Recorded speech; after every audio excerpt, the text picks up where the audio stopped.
It's Chris Roberts from Fight Up TV. I'm joined by Anthony Crolla. How's things? All good, mate, thank you. Just finished a tough conditioning session. One of the last hard ones before the fight now, on November the 10th.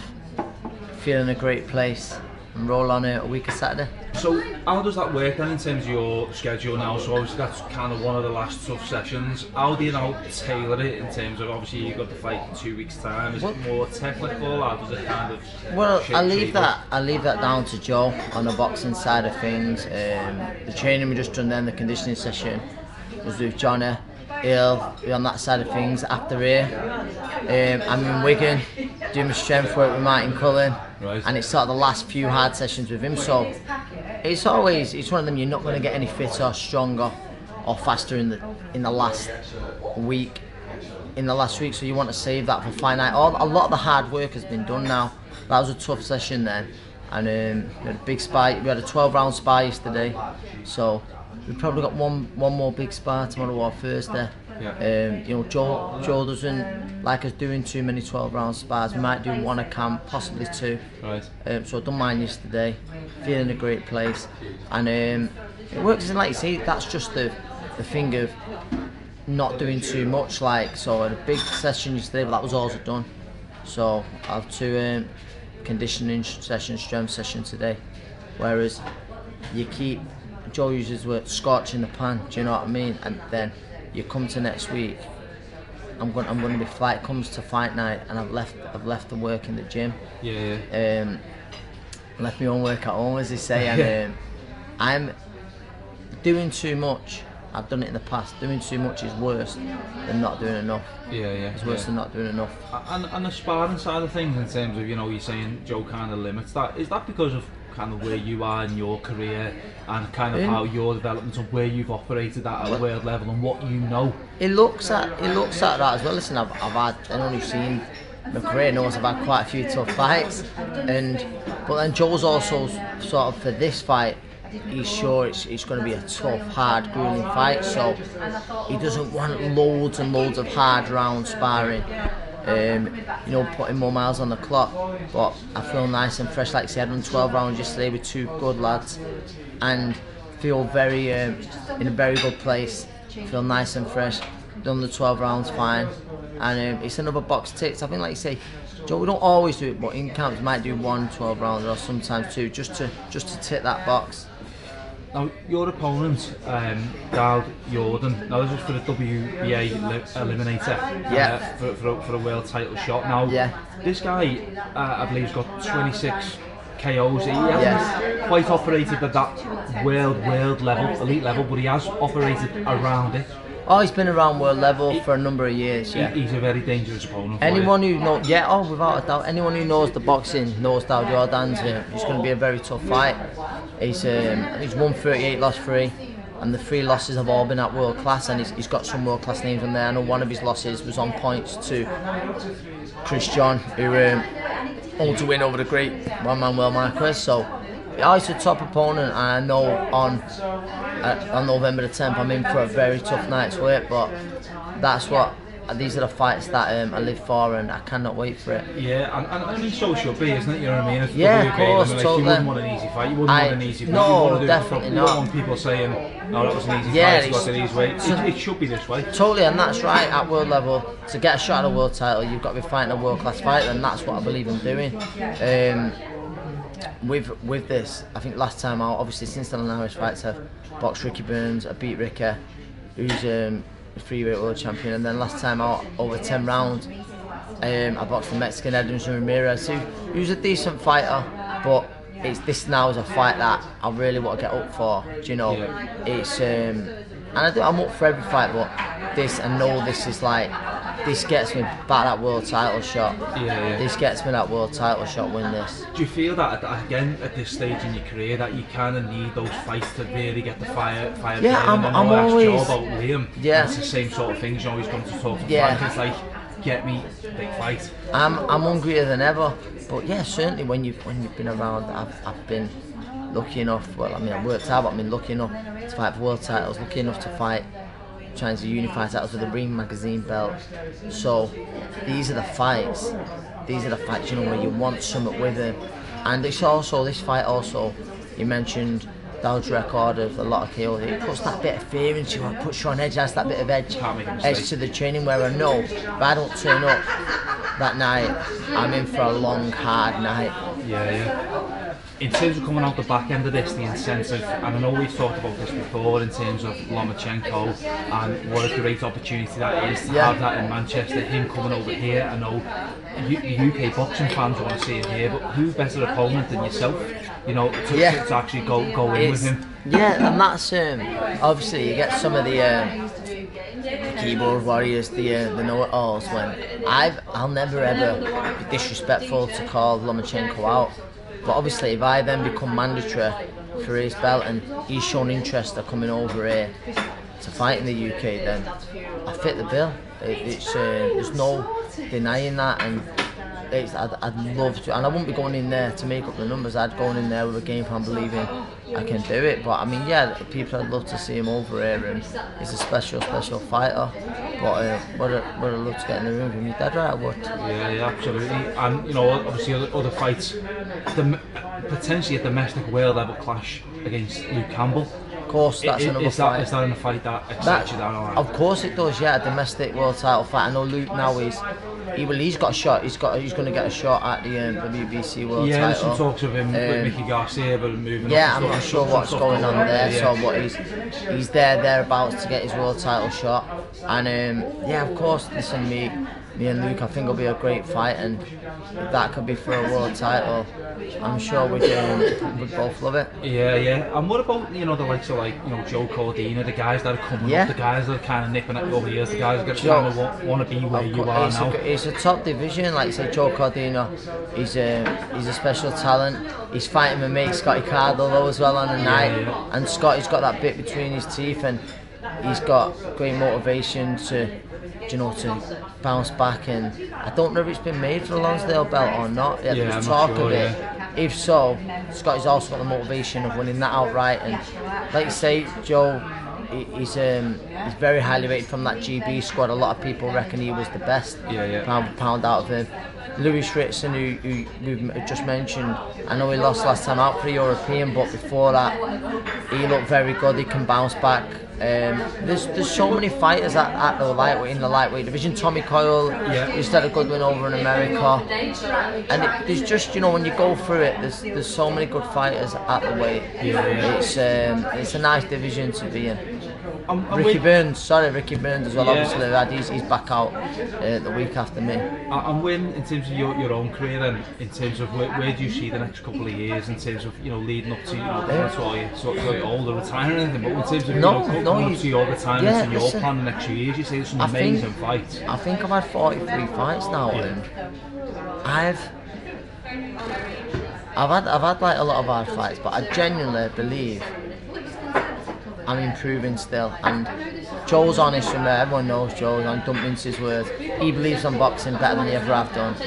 On the sessions, what I've just done there downstairs, I'm hitting better times than he ever did. I'm going to do some strength work now. I'm lifting more than what I ever have done. So if all that, if we look at all those sort of little facts, then I think it's hard to not improve. To not improve. I know there's the thing of not carrying on too long, and I'm under no illusion that I am in the latter part of my career, but I believe the best of me, I've still got the best of me to come. Do you know who you sound like when you're talking as well? I've recently done an interview with Carl Frampton, and it's a similar situation in terms of, you know, he finds himself in that sort of almost the peak of his career. Like, he's got all that experience, he knows what he's doing, there's just little tweaks. That's how I feel, and I'm sure Carl said something similar, like just being smarter, and there's a certain, you know, brings in different methods of training, and I feel better for it. Like I said, I genuinely still believe I'm improving. I'm 31, I'm 32 next month, but I believe I'm a young 32. And I'm always sort of ticking over in the gym, even in between fights, even if I'm off the diet, I'm always sort of ticking over in the gym and stuff.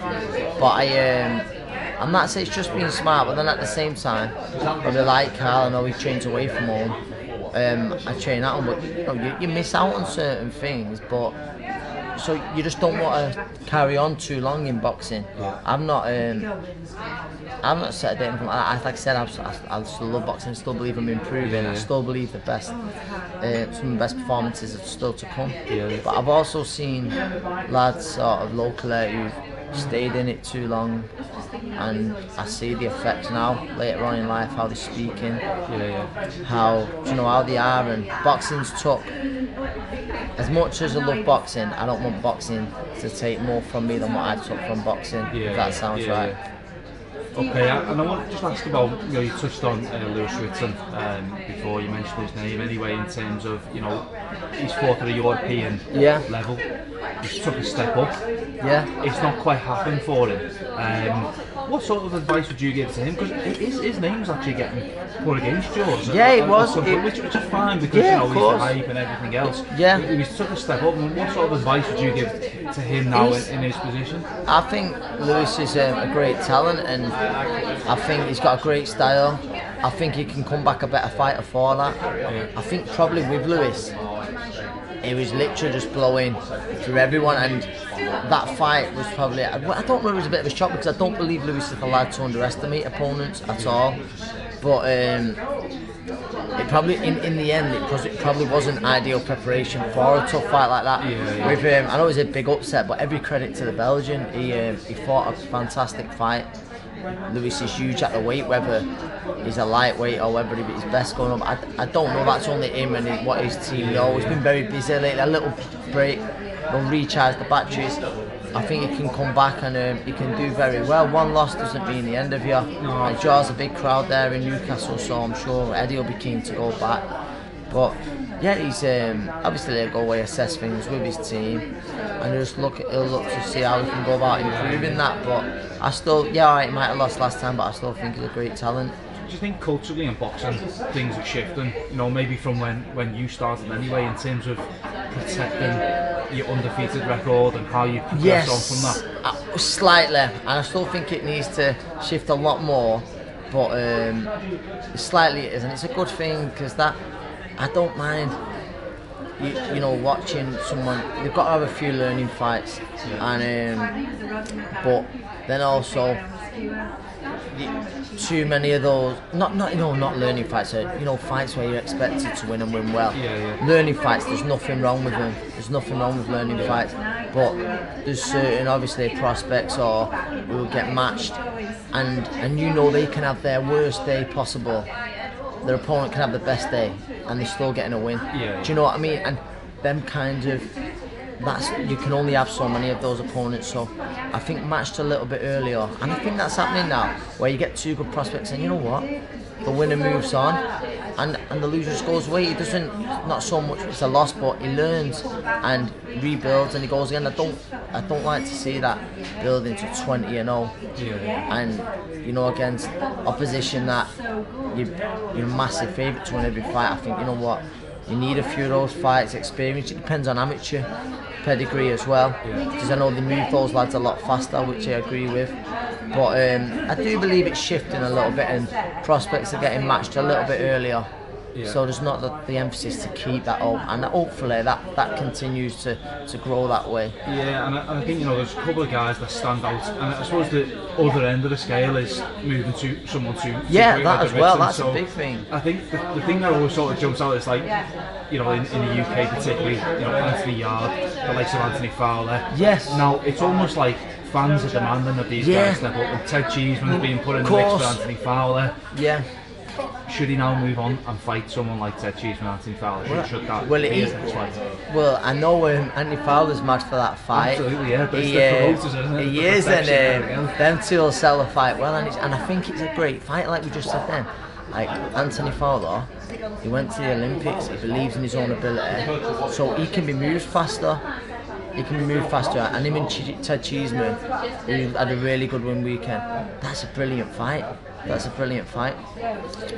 Whereas then you mentioned Anthony Yard, and in a way I feel sorry for the lad, because he's not put a foot wrong, and he's starting to get a lot of stick. And he hasn't got the amateur pedigree, as we mentioned. But I understand. Then this is where I'm going now. Whereas he's not got the amateur pedigree of Anthony Fowler, so you've got to take your time more. But some of the opposition, I'm not a matchmaker, I don't pretend to know anything like whoever's made some of the matches, but Andy had it, he's gaining nothing from it. He'd be much better doing a good session in the Peacock with his trainer Thunder, and he'd learn more from some of his opponents. But I just feel it's a bit unfair on him, like he's starting to get stick because he's not doing it. But I don't even know about let off the leash, but just move him up. He's got a, you know, obviously, and he's not really had a big domestic win yet. I think it's just sometimes people are saying, yep, he's ready for the world, you know, world-class fighters, but you've got to see him in a fight where he's tested a little bit. But I do believe it'd be nice to see sort of people get behind him that little bit more, rather than he's getting a lot of stick, what he probably doesn't deserve. I think there's a lot of hype behind him. Yeah, of course, and that's what he's it going is. to deal with Adidas and sort of raising his profile further and all this, so it kind of elevates him almost. His experience and that's it. So people saying, what the deal with Adidas? This is rated 1, 2, 3 with certain organisations. We want to see him in a proper fight, and that's understandable. That is understandable, but also I do like you say, you don't want to rush him, but the opponents have got to be a bit better than what we have seen lately. And just touching on sort of the amateur pedigree, what was your amateur sort of background? Like, you know, you obviously you had an active amateur background, but what did that kind of do for your professional career and then turning over into that? I turned over, I was 19, just before I was 20. I had an ABA title behind me. I boxed for England, only boxed for England, and I'm full of times really. I believe I should have boxed for him more, but obviously there's politics at the time, and also, you know, being honest as well, Frankie Gavin, one of our greatest amateurs, was around the same weight as well, so obviously I'm rightfully so, he was the man at the weight, but I was never really getting even some multi-nation. I was getting told I would, but I never really got like calls for certain multi-nations and stuff, so I turned over and I was a boy still, so probably I had to take my time a little bit more than most. I'm a late mature, I believe, in life. Like I said, I'm 31, 32 now, and it's only the last sort of the last few years where you turn into a man, whereas I was a boy. Then you have some lads who turn over 20 years of age. You know, they've got that man strength, and I was late getting it, but it gave me good, you know, good amateur pedigree. They're very different games, the amateur and professional. Very, very different, especially when it was 4-2s. But I still believe, if you're a good amateur, it just gives you that a big head start going into the professional ranks. I think for some reason I see it so many times. I see some fantastic amateurs, they turn over and then they believe, you know, they lose the feet that was so effective. You don't have to do that just because rounds, well, they're not now, it's 3-3s, but I saw it especially when it was 4-2s, losing the feet and doing things they've done so well just because the pace slowed. I get, you know, you slow the pace down, but don't neglect everything that you was good at as an amateur. And in terms of, just want to touch on the weekend with Josh Taylor in the World Boxing Super Series, another guy with a tremendous amateur pedigree, 16 fights I think, but he is the real deal. He's moving, yes, without a doubt, and he's moving so fast, and that's someone who can. And I'm a big Josh Taylor fan. I think he's a very, very good fighter, and he sort of sums it up perfectly. You know, Commonwealth gold medalist, been to Olympics. Josh Taylor didn't need 10 sort of learning fights or 10 fights to massage an ego where he's having 10 knockouts. He was ready to they let off the leash pretty early last time out. He had a world class one that beat one of the best in the division without a doubt, and he's one of the very best in the division. And well, in this tournament he's his favourite or second favourite for it. He's a fantastic fighter. Joe seems to think Ryan Martin's the real deal as well. He looks a good fighter. He looks a very good fighter. I remember I think he was on the Canelo Golovkin card or something like that. I've saw him before and he looks good. I remember at the time he was, or near the time he was signed with 50 Cent and was making a lot of noise about him, but he stalled a little bit. But no, he's a good fighter. What I've seen of him, and I'm really excited for it. I picked Josh Taylor to come through it, but I think he's certainly one of the danger men in the competition. He's got a great style, as Ryan Martin, and I believe he's got the toughest, or one of the toughest fights in the tournament.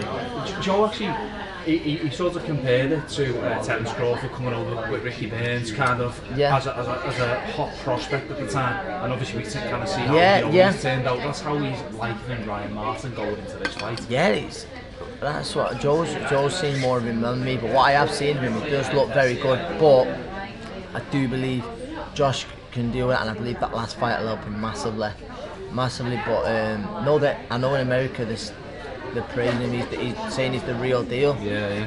I'm upset. I know there's a few people who do fancy the upset, but I'm not one of them, but I'm looking forward to a fantastic fight on Saturday. Yeah, and just a quick, just to finish off, Paul Butler, obviously in reserve on Saturday, he's fighting on the undercard. Yeah. He must be itching to get involved in that tournament. Of course he is. There's some lineup that, you know, that the old division, listen, both weights, but especially that bantamweight, you know, when you look, and obviously Ryan Burnett and Nito Donaire, it'd be a huge opportunity. Paul could get involved at some point, and he's been training hard, and if the call does come, he'll be ready. But yeah, no, it's fantastic. You know, you look at the fighters who are in it.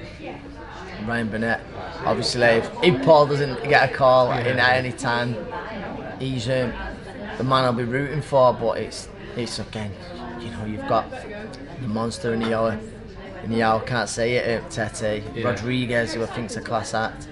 It's just, and the winner of Saturday, it's just what a tournament. It's good for boxing, isn't it? Yeah, of course it is. It's really kicked on, so massive success in the first season in terms of, you know, the platform that's created for, you know, the likes of, not necessarily Usyk. I mean, I think 12 months ago, at the general put him out there a little Usyk, bit, you know, now he's a monster, and he's obviously raised his profile. Same with Callum, obviously he's jumped on, you know, obviously the victory there, and you know, his profile's gone through the roof. Of course. So it's a tremendous tournament, and we'll look forward to it on Saturday.